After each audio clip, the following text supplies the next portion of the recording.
Hello everyone, and welcome to this fully booked RICS World Built Environment Forum regional webinar on the impact of COVID-19 on real estate in Europe. Is it a Black Swan or Grey Rhino event? First, I want to thank the partners of the World Built Environment Forum, our premium partner Colliers International, and our corporate partners Shanghai Oriental Investment Supervision Company and Glodon.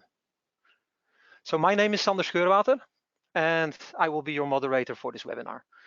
The World Built Environment Forum is a global network of people interested in getting information and discussing on the greatest challenges and opportunities in the built environment.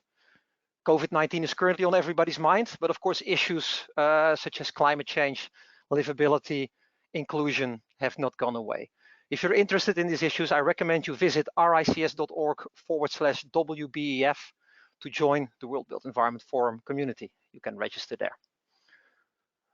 For this webinar, we are very grateful to have PwC in Germany as our premium partner, as well as the 5 gold partners you can see on the screen. 50% of their sponsorship will be donated to the World Health Organization for the fight against COVID-19. A few practicalities. Towards the end, there may be time for questions. If you have one, please type it in the question box, also indicating to whom of the panel members your question is for. I do apologize upfront if your question, or indeed no question at all, can be addressed during the webinar due to timing. At the very end of the webinar, a poll will take place to give your feedback on the webinar, so please stay on for that.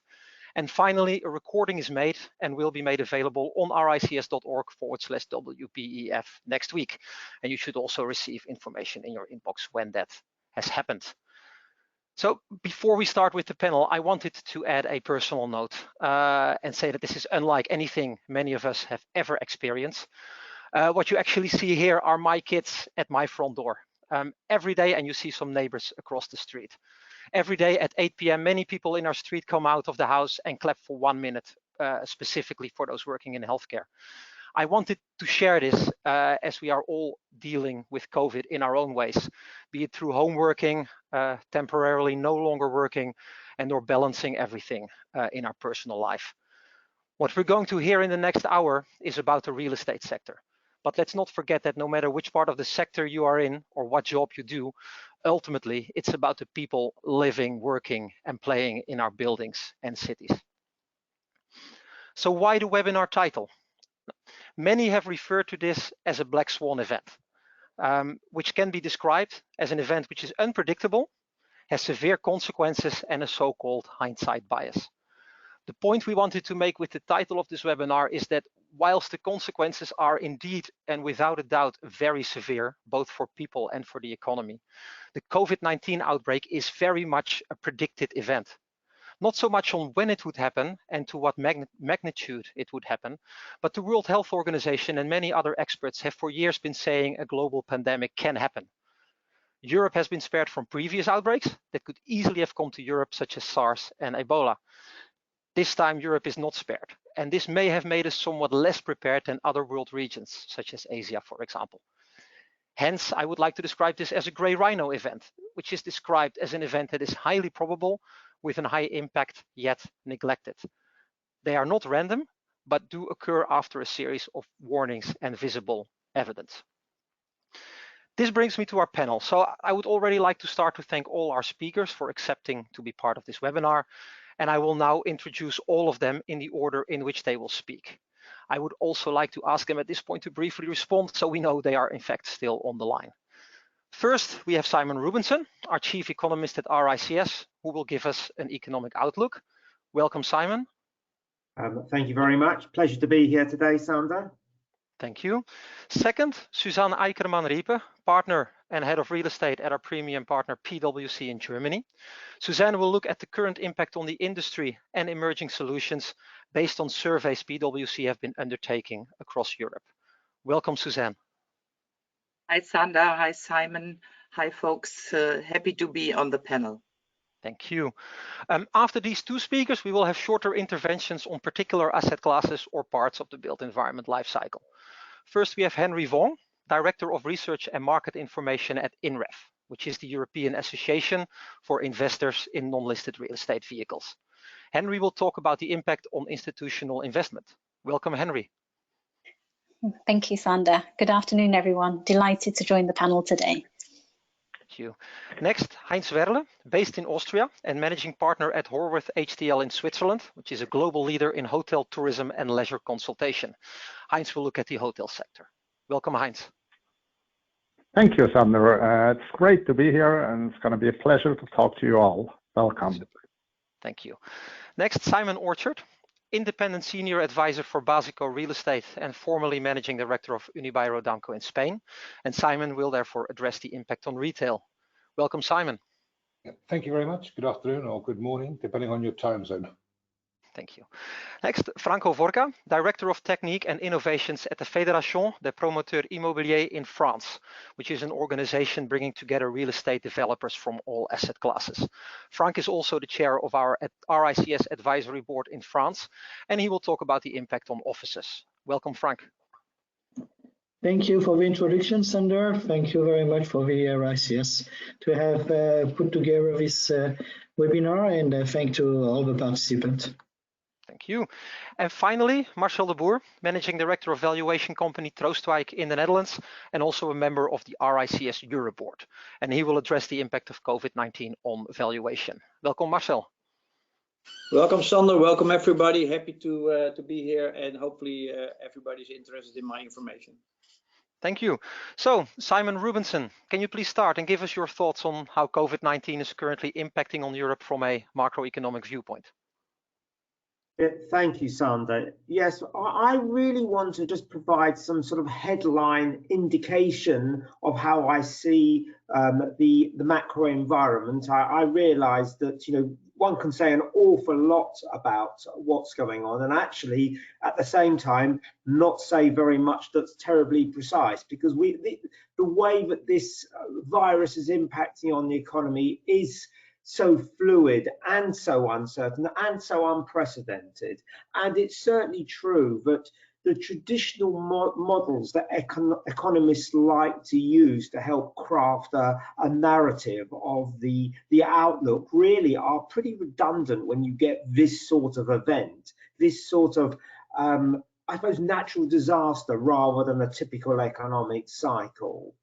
What is clear is that Europe, like the rest of the world, is seeing a substantial hit to the current level of economic activity. When I put this slide together, I suggested it might be currently running around 15% down on where it typically would be without COVID. I suspect that number actually is probably a little too optimistic, and perhaps we're looking at something in the region of 20 to 25% down now. Nevertheless, part of my role really is to look forward and try and envisage when and what sort of recovery we can look forward to. And I think it's fair to say, and probably many of you listening in on this are familiar with some of the forecasts that are being promoted at the present time, there's a consensus that some form of recovery will begin to emerge during the second half of this year and into 2021. And that's certainly something that, we would hope to see, and something that I feel fairly comfortable with. Whether it's really going to be a V-shape, and you've probably seen references to various letters, I'm not sure. V-shape implies, to my mind, too sharp a turnaround, and it's right that we consider it, and perhaps the optimists amongst us will hope that that indeed is the way in which the economy of Europe is able to navigate its return to normality. I think something perhaps more like a U or possibly a tick shape is more realistic. Clearly, we all hope that we're not going to get something that's L. I think a W can't be ruled out simply because we don't know whether there is going to be, at this point, a material second wave to COVID, how it will impact on the economy. But I'm reasonably comfortable that we could look to something like a tick type recovery, which would suggest that it would be fairly drawn out through the back end of this year and into 2021. Now, what has been encouraging, and it's not just a European story, I would suggest it's a global story, has been the policy response to the current set of conditions. And both central banks and the ECB, as well as some of the other European central banks, as well as central banks across the globe, have all been very quick to respond. And they've responded in dramatic fashion. They've recognized the scale of the problem, and there hasn't been perhaps some of the discussions and the arguments that we've seen in the past when urgent action is required. And alongside that, we've also had, a really aggressive action from national governments. They've seen the need to respond in a very holistic way as well. So we know that there are, individually within Europe, lots of different programs that are now in place. Yes, they will see budget deficits climbing quite dramatic fashion and debt burdens rising, but there's a recognition that this is the necessary response to address a significant challenge. In terms of the euro area, there is one thing that sort of is still very much on my mind, and I know it's on the mind of many others, and that is whether or not there can be a program put in place that actually helps to mutualize some of the additional spending that is required. And I think those of us who can think back to perhaps the aftermath of the global financial crisis, so that period really from 2008 onwards, will remember that there was a lot of discussion about sovereign debt crises within Europe. I don't think that issue has gone away, but there's some interesting and encouraging developments, and we have in the euro area today the Eurogroup meeting, and I sense that opinion has changed. The idea of some sort of recovery fund, COVID recovery fund, does now seem to be very much on the agenda, and I think that joint liability approach to what is an enormous uplift in spending will help to craft a very positive narrative actually about the way that Europe is able to manage these substantial challenges. We will wait for more of that. I would expect an announcement sometime later today. I think there is scope for disappointment on that, and I think financial markets would be disappointed if they didn't actually see some progress on that front.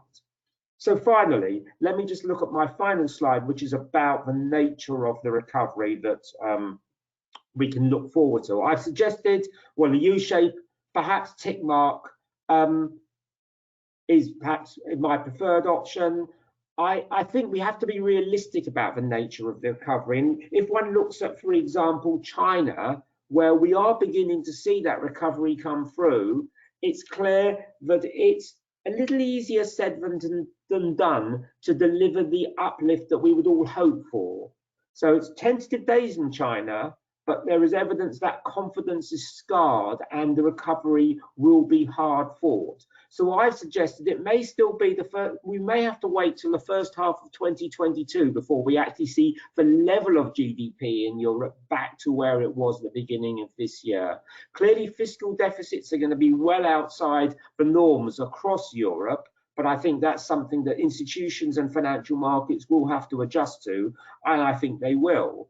What about some of the key other areas? Let me just finish off with this. Well, I suspect we are going to see some pushback as a legacy on globalization. There is obviously going to be much more focus on locality and local supply chains. That doesn't mean globalization as such is in retreat, but I think some aspects of it may be.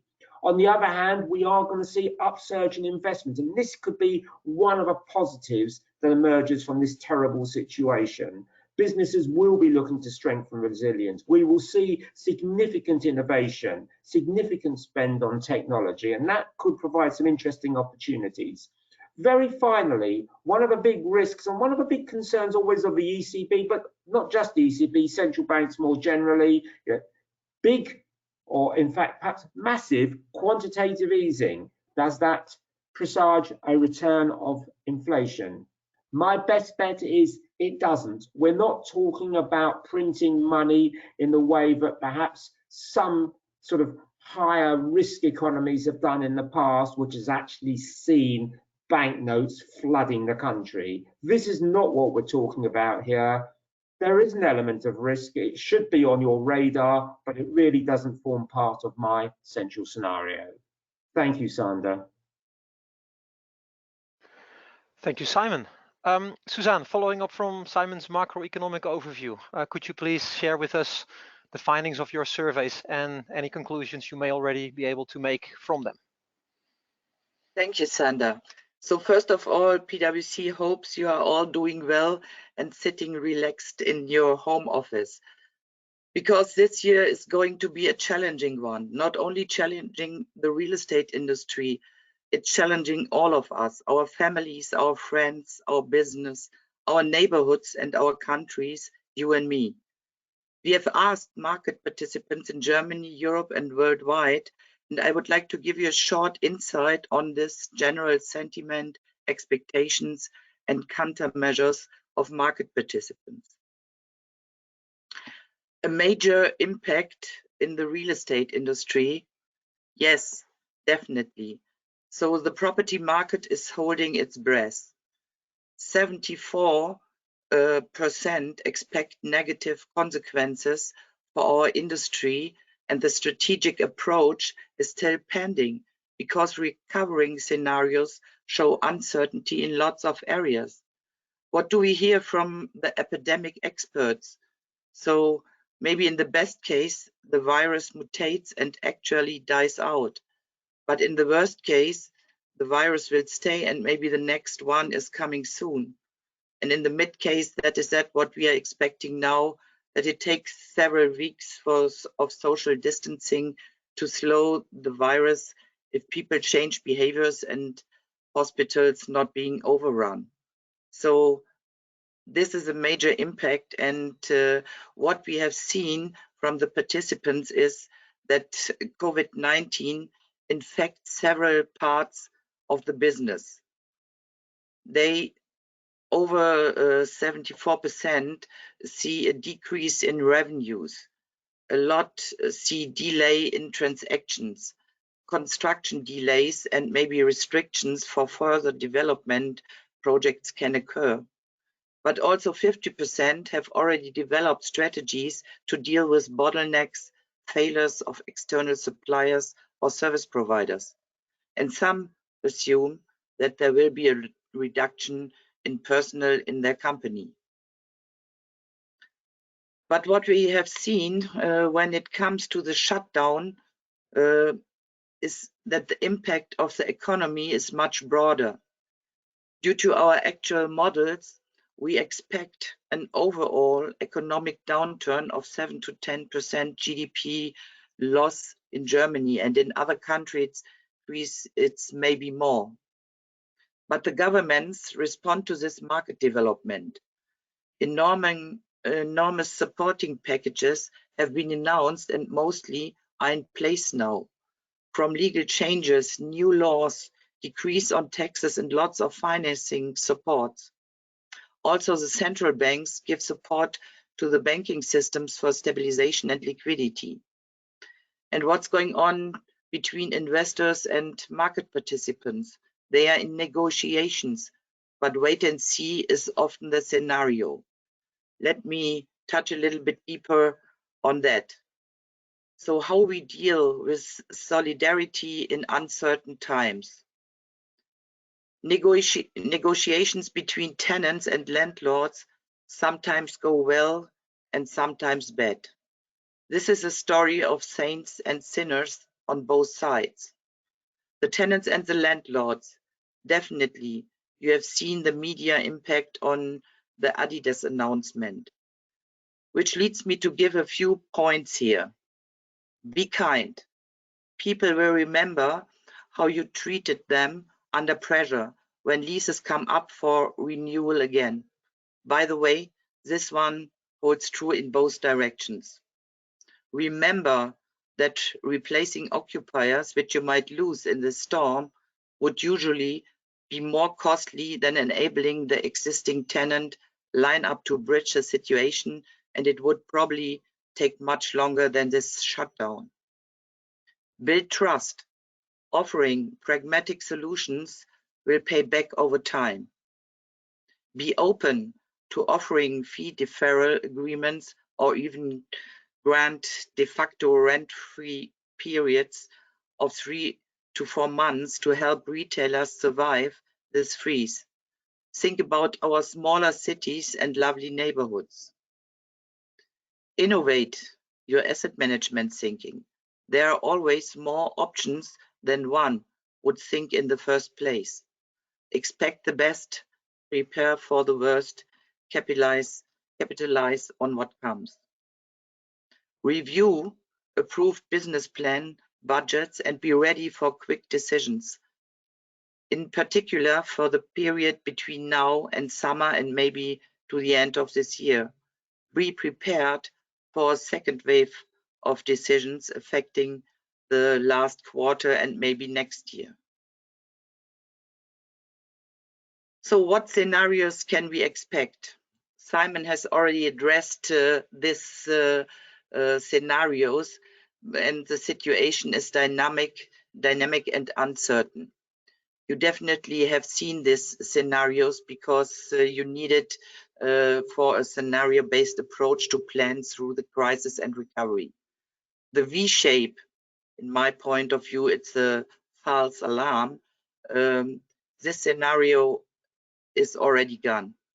So the recovery scenario appears increasingly improbable, described by a reduction in 1 year growth, postponement of investment and consumption rather than cancellation. So we have to face the U shape, a measured recovery, or maybe the W shape, which with a double or triple dip if the infection rate rebounds. The volatile recovery seems to be the next favorite. It's described by sustained recession, return to previous GDP level in several quarters, performance and growth affected for at least 2 full years, postponement and restriction of investment and consumption.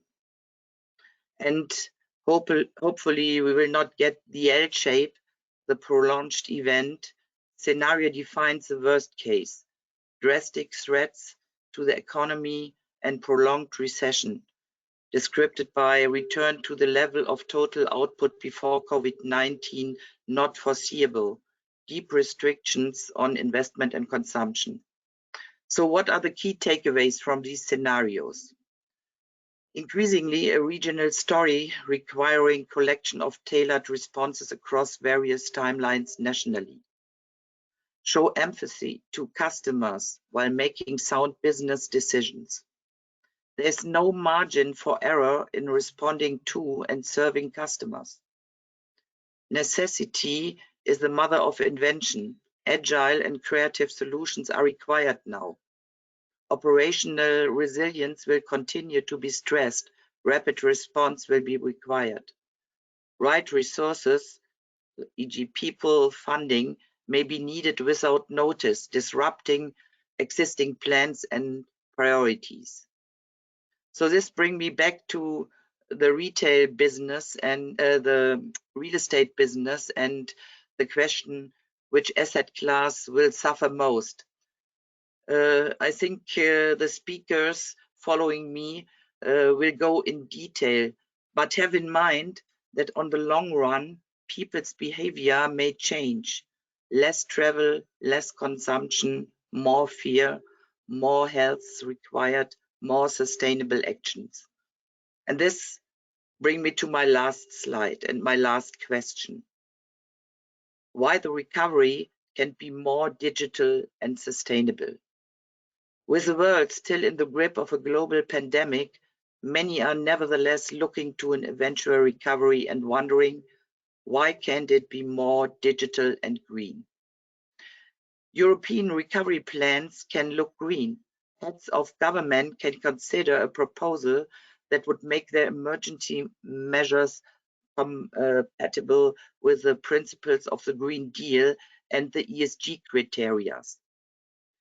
Think about 2019 and all the discussions about the E of ESG. In my opinion, 2020 will be the year for the S of ESG. and maybe 2021 will be the time for the G of ESG. Why can't the organizational principle shift from short-term profit maximization to a triple bottom line economic model? People, planet, profit. So, but don't forget, preparedness is a choice. Be kind. People will remember how you treated them under pressure. Be digital. The next Grey Rhino, so it is from my point of view, or Black Swan will appear. Be aware, the real estate industry recovery will focus also on future strategies like ESG. Thank you and take care. Thank you, Suzanne, especially for your last comments, which are a great introduction to the second part of this webinar.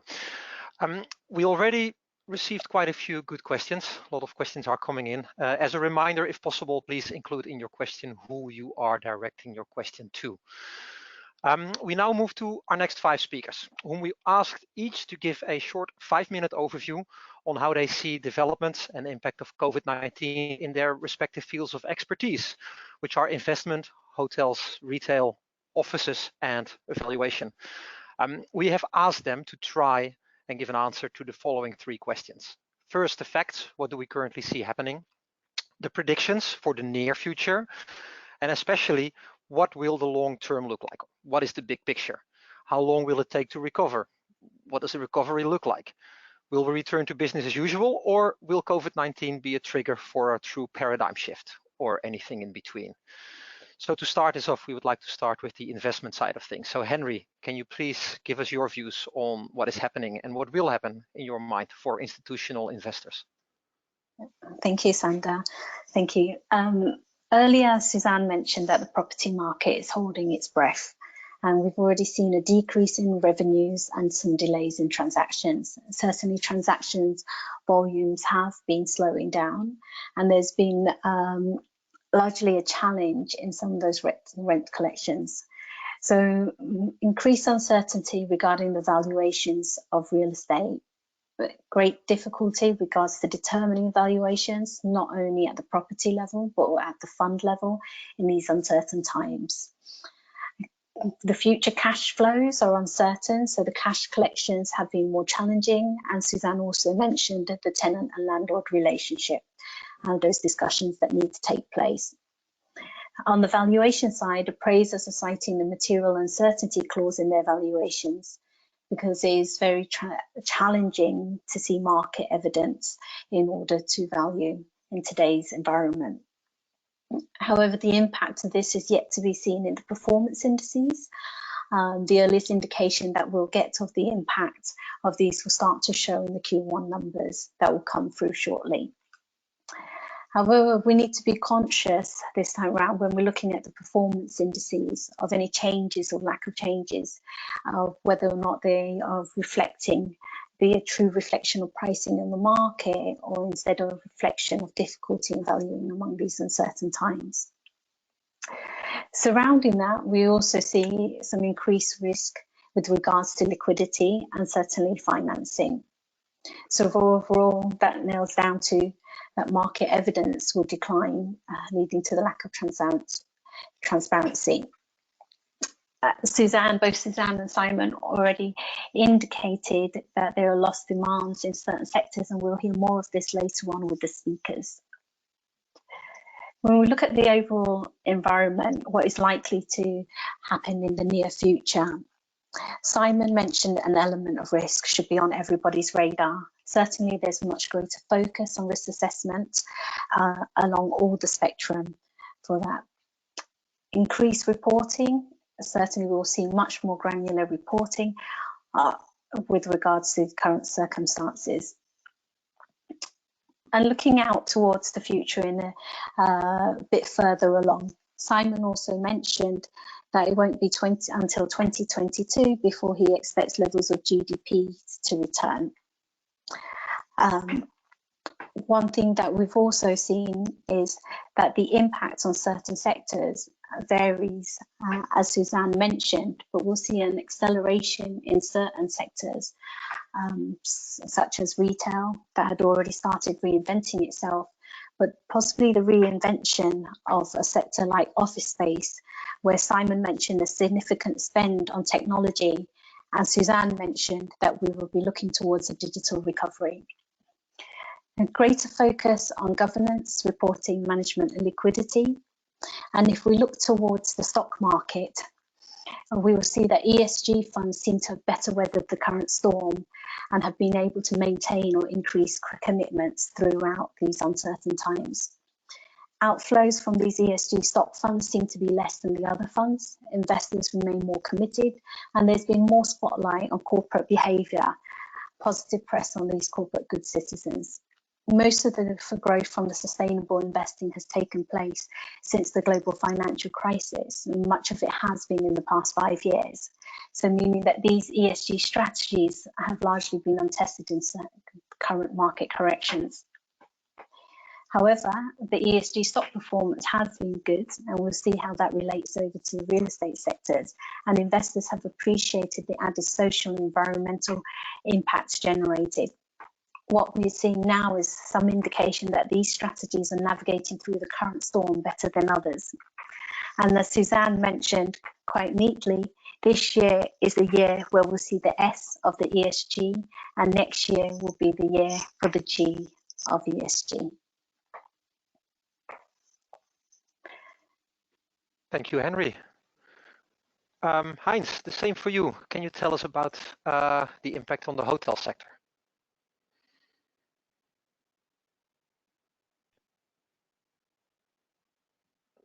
Thank you, Sander. It's a pleasure to talk about the hotels and its impact, and to give you our opinion, looking mainly to Central Europe, because that's our field of expertise and where we are doing a lot of hotel asset management. If we look at the first slide and looking at the shocking numbers, then we know that something is going on in the hospitality sector. This has been March 16th, and it's now even worse. And we are talking about 85% less revenues per available room. Right now, we are very close to zero. Most of the hotels are closed in Europe, and they have been closed because the government decided to close the borders first, and then the hotels have been closed. And like, for example, in Austria, the shutdowns have been based on the epidemic law, which has been issued in 1950. It has been then corrected 2 weeks later on March 27th, and said you have to have a lockout. You're not allowed to let customers in. The hotel has to be closed. Interestingly, is that on the Epidemic Act, you would have the right to get financial help by governments, or also insurances on if you keep the customers out. If it's a lockout, that's not the case, which of course will be helpful for some lawyers, because as we have heard in the industry, there are already some law firms looking into that case for the insurance companies at least. The lockdown, as we look at, and what was the reaction of the hotel companies, it's differently, but most of them reacted very, very quickly by cutting the costs immediately, by not paying lease, rents, financing related payments, and of course also cutting necessary investments, which especially in the winter season hotels usually do they invest or start to invest after winter, and this all has been postponed, of course. Most of them are trying to recover their losses, and we have to say that the governments are doing more or less all over a great job. It's the short-term work laws have been put in place. They will get suspension money also for the staff. And what we see is we have a lot of discussions, and as Susan said, it's very positive discussions between the real estate owners of the hotels and the real estate and the operators. Because, of course, there has to be found a solution about the rent, and we are looking at very different models. For example, if we are looking at the management contract, all the problems are with the owner. If it's a hybrid, it's a problem for both, and if it's a lease, it's the problem of the operator. And for all of them, we are looking to find solutions which are helping them to cover the summer and to get into the new season. Of course, it will influence the investments, and the governments are heavily involved in all these scenarios. And what we will see is that hotels are starting to cooperate with each other, not to see each other anymore as much as competitors than as suffering both and having the same problems, and to find solutions together. And the question, if we can avoid such a disaster in the future, no, we can't. As Simon and also Susan have said, we have to expect it. But as it also has been mentioned, we have to be much better prepared, especially in Europe, for such kind of case. And having talked to a lot of hoteliers and hotel groups, looking into the future, of course, it's a glass bowl we are looking into, but about 10% mentioned that they think to recover within 3 months after the opening, meaning by July, August, September, based on their reservation books. They still have reservations, for example, in August, in the amount of 65 to 70%, which actually is a good sign. That would quite be fast for the recovery. 60% of the hoteliers said that they expect a recovery time of about 6 months, which would indicate by end of the year, the winter season. And the rest of them said 30% it will take 12 months or more. And that's exactly what we're looking for if we look at the structure of our hotels. It will be extremely eminent what kind of customers you as a hotel have. If you're very, very good in your domestic market, your recovery time will be very, very short, because we expect that local travel, if it's leisure or business, will pick up quite fast. The next stage is neighboring countries, which are taking off and start to travel. But then we are looking at the ones, the long distance, the long haul flights, the destinations, which are very much dependent on tour operators. And this type of hotels, they will at least take 12 months, meaning the summer season 21, to recover. So we will see what happens. And also in our terms, or in our system, we have to invent new systems regarding reservations, customer communication, which is going to be very, very important. It's not about being the cheapest one, it's going to be about the best one. And hotels which have had or always had a very, very good customer relation program, they are still on the good side. We have hotels in Switzerland, and they're still spa or wellness hotels, which are running around 90%, and they are quite positive they are going to be back in these numbers pretty soon again. But that's only because they know their customers, the customer trusts their hotel, and they have a product which is, especially in times like this, very much appreciated. And that's why, in general, we are quite positive. We will see some players disappear in the market, especially white label hotels, which are having lease contracts on B locations, also paying franchise fees. They will get a lot of pressure, and they will need the help of the franchisors, helping them through the times. And that's what I meant before, or said before.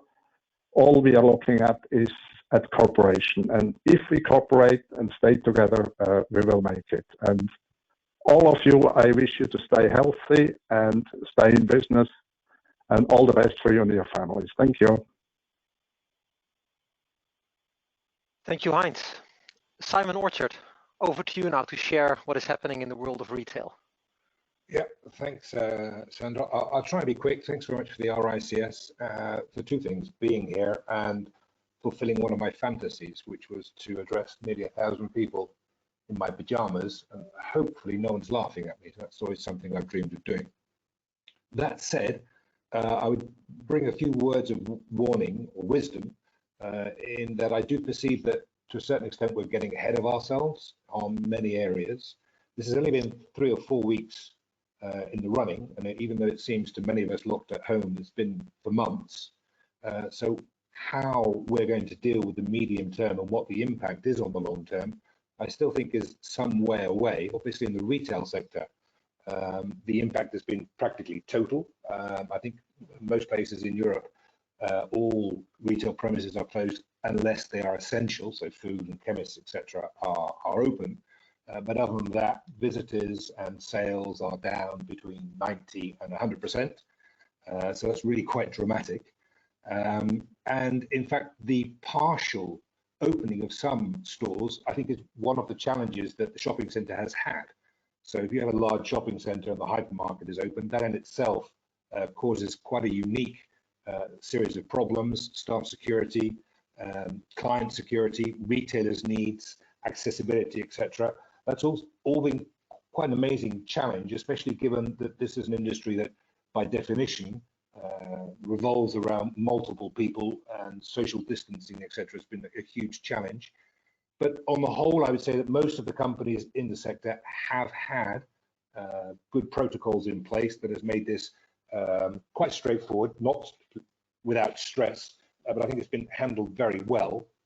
And obviously the next issue there is that with all of the retailers being closed, obviously generating income or paying rents is something that no one's really thinking about.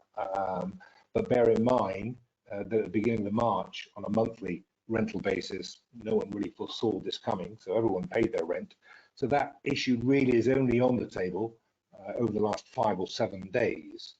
And what I do see in that regard is a lack of clarity, I would suggest, in part from the government. I do feel that some other sectors, especially residential, have been well looked after. The retail commercial sector on the whole, I think, has been lost. It's no real clarity on whether there will be a legal enforcement of what to do over this period, or whether it's left to landlord and tenant negotiations, and that's quite stressful. And technical problems on VAT, you invoice your VAT, not sure if you can set it back.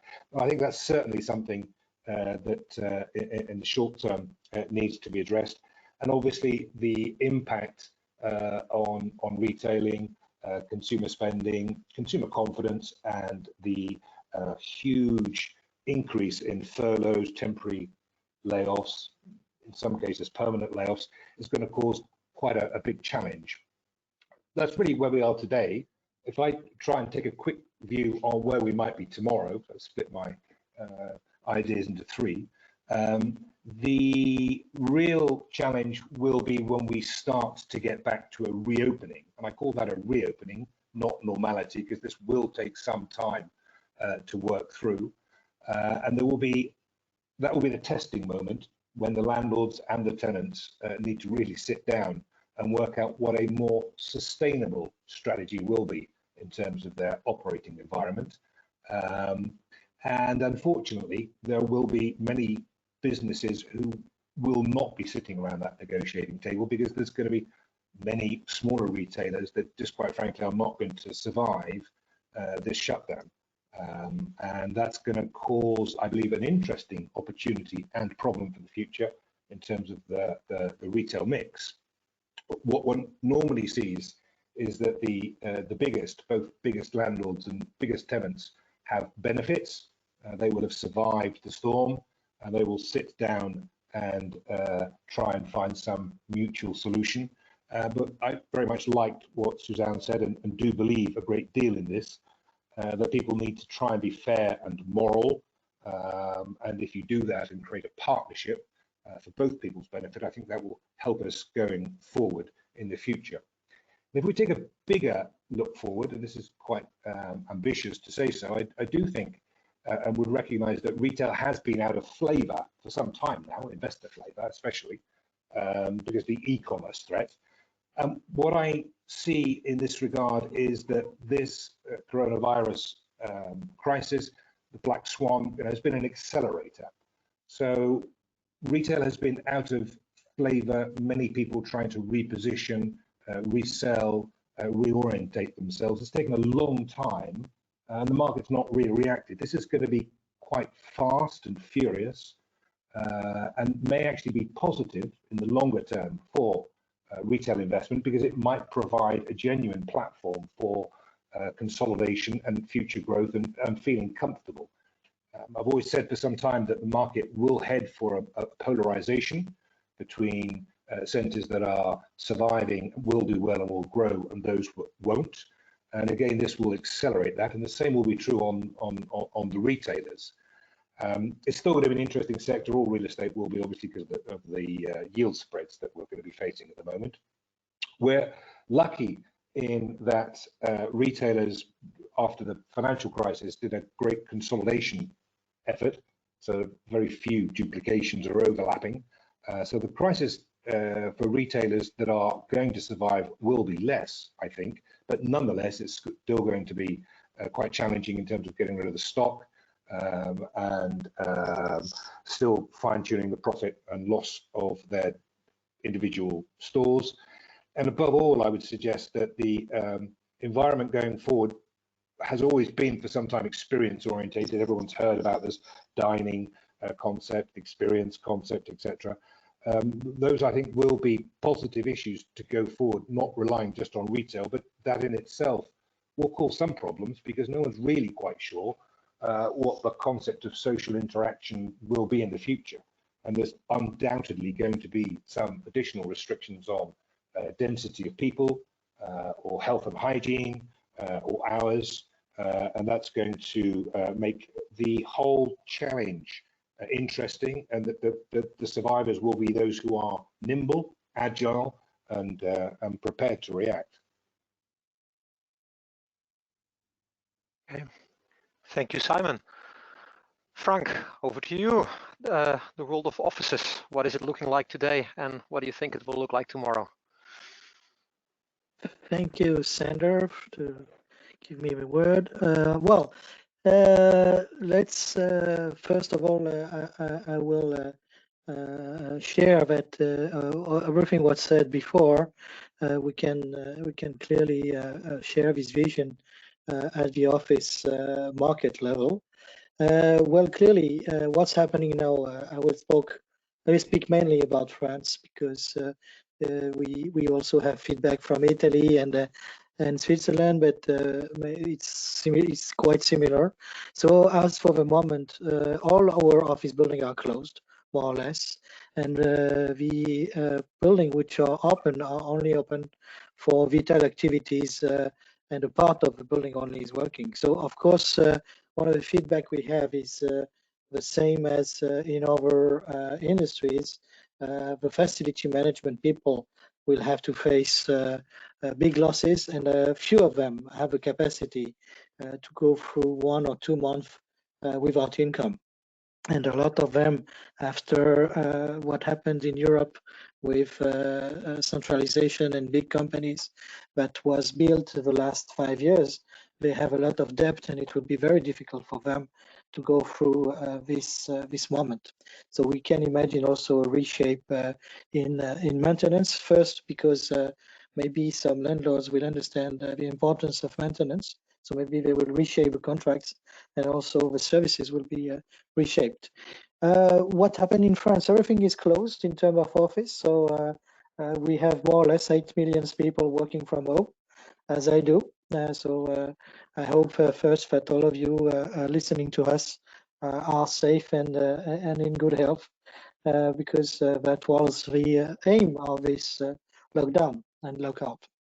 What happens also is all the construction sites are stopped, 95%, not only in office but also residential and civil engineering are stopped. So it will be tough to restart because we understood now that it's easy to stop the activities in 48 hours, but it will take much more time to start it again. We also see clearly that during the transactions, we start to have difficulties where 80% of activity have disappeared. We start to have problems in bank refinancing, which is quite strange because in the same moment we have a bunch of money printed by European Commission and the European Central Bank. But it seems that there is difficulties in liquidities. We also clearly that the activity of all our colleagues are based on pending cases and not no new deal. And I put here one comment which was interesting from one of our members yesterday, that in the flex office they have, in fact, it has increased the risk and the virus propagation because of the movement of one of their employees, because he has a flex office. So he moved from one floor to another floor in different days. And because of that, he spread the virus all over the company, which could be not happen if he was in a single office at the same place. So think about. Well, I will shift to what will happen in the next future, because we also share the same vision that was said by the previous speakers, that we are clearly going for at least a U-shape on recovery, with a very slow recovery for office, where the main activities of the next month will be dedicated to negotiation of new condition on existing rents or deal. We see clearly also that in transaction, everybody will reshape the risk approach, and that there will be a decrease in investments and sales for according members 12 to 18 months. That of course will have an impact on pricing, but we don't know what it will be today.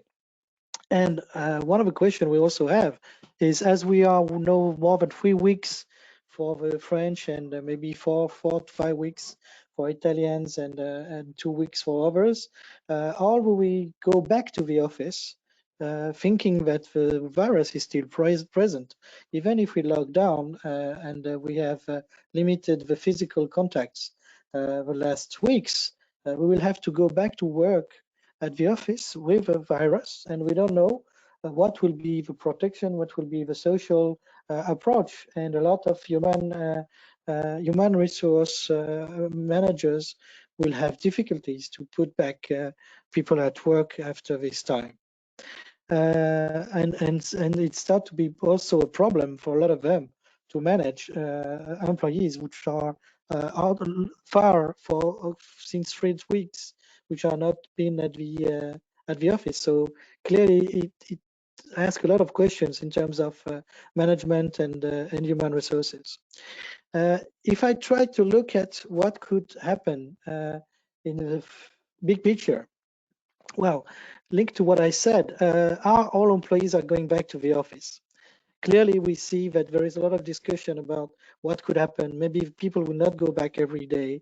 Maybe we will reshape the office more a place where people are meeting and not that they are working, because we can work at home a couple of days. So it's accelerating very much into all the questions about how should be design an office building in the next years. We also see clearly that some people think about relocate part of their activities out of the cities, because when you look at the virus dissemination, it has impacted mostly Paris and region Paris. But if you go 100 kilometers away, then the virus is not so disseminated, and people are almost working normally. So maybe it has also that we will go to relocation of some part of the activities out of the cities, but to also think about urban dedensification. That was the aim of hygienism a century ago, but maybe we will have to think about it again. So it asks a question about flex office design. Do we go for personal tracking in order to see if somebody is ill? Also questions about the co-working. Does it make a solution or increasing the risk but matching people together? And of course, all of that will mean repricing of risk and rethinking the typology and what is a core solid investment in office.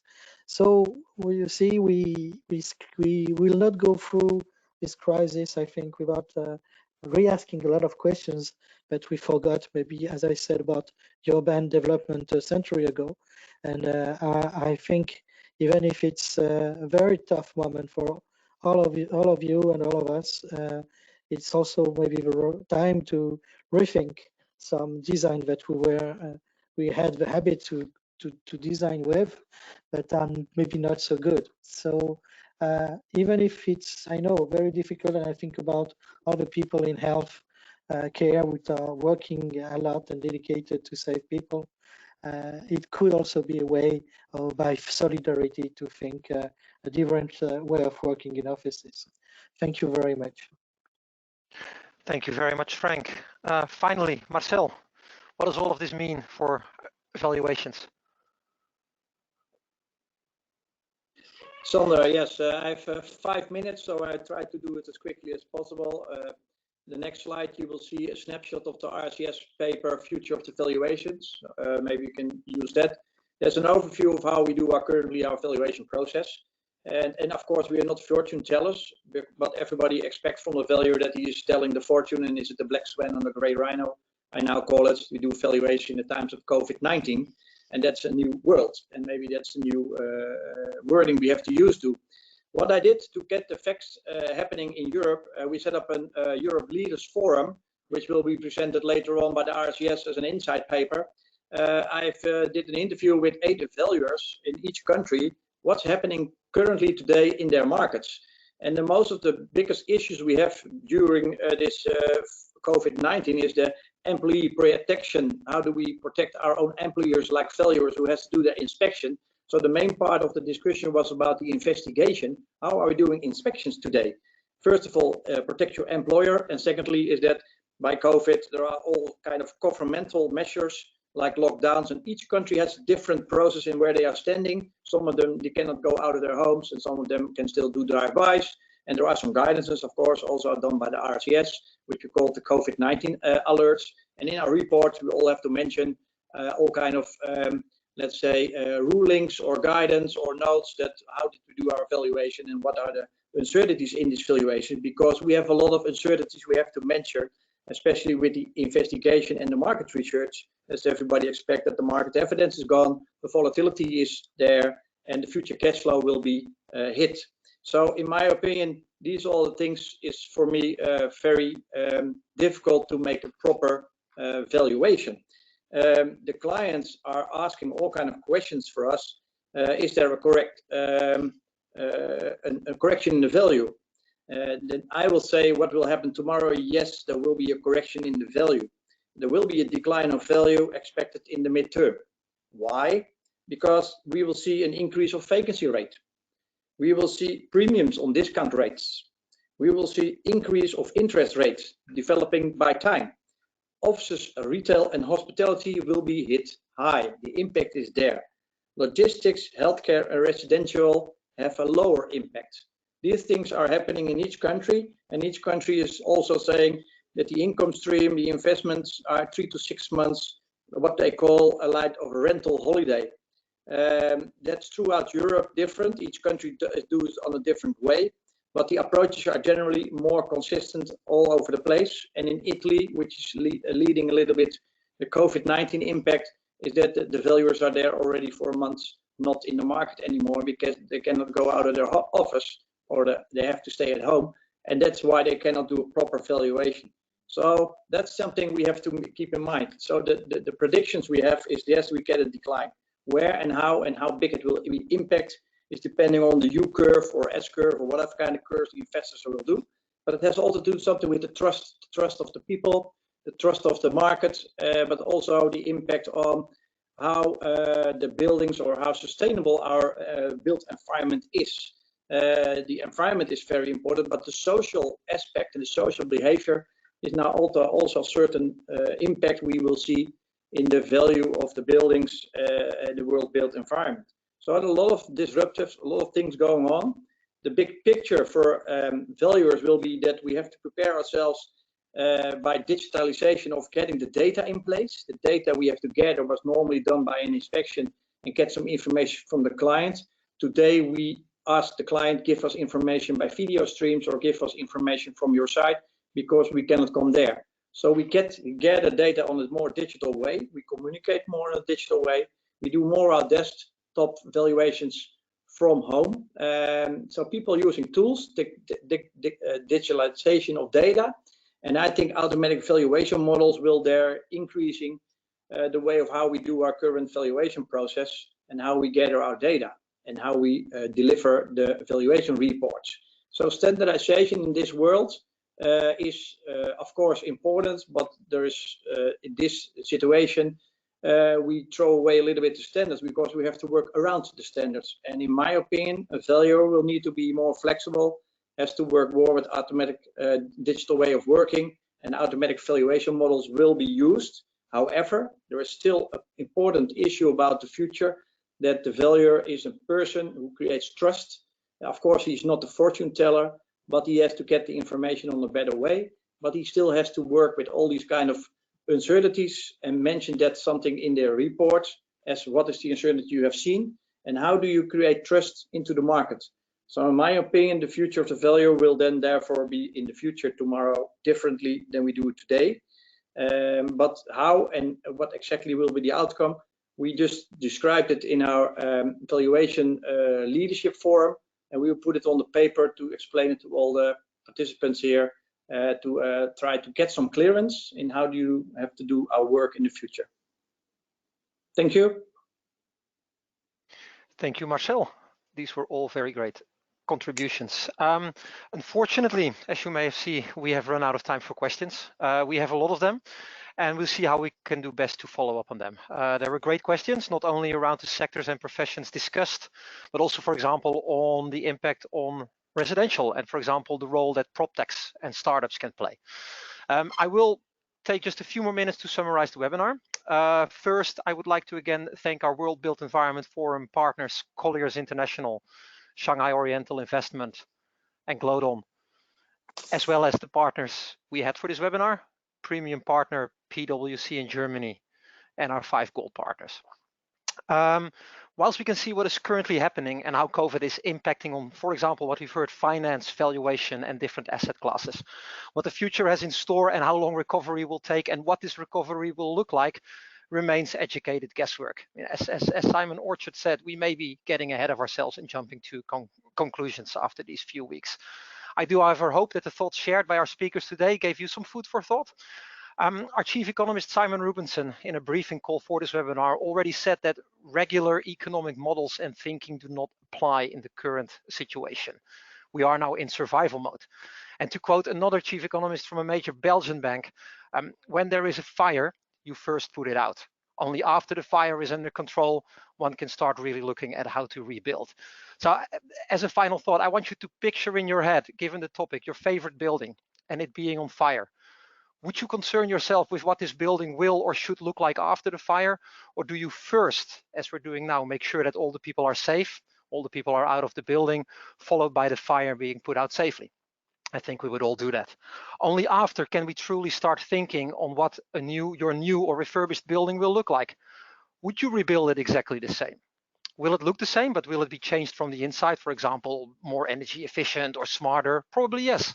Or will you go for a completely different building as time and experience and expectations have moved on? COVID-19 creates a lot of challenges, but we need to look forward and learn from what is happening today, and many are already doing just that, and we've heard a lot of good examples. Take, for example, the office sector that Frank just described, and to complement what he said about everybody at a certain point needing to go back to the office whilst COVID is still there, and we need to rethink how and where we work. I've also heard somebody say that COVID-19 is the world's greatest work from home experiment, and office life may never be the same again in many markets. Only time will tell what will happen. So a few final things from my side. First, I want to thank all the speakers for the contributions they've made. A thank you to all of you who have joined. And please, again, don't forget to go to rics.org/WBEF to join the forum and to register for future debates. This debate, and there were many questions around that, this webinar, a recording of it will be made available on the World Built Environment Forum website next week. And if you're listening to this, you will receive an email when it's online. And finally, after this slide, when the webinar ends, a one-question poll will appear, which you are kindly invited to answer. So this brings us to the end. I thank you for your attention. Good luck in the weeks and months to come. And I hope you will join us on the next occasion. Thank you.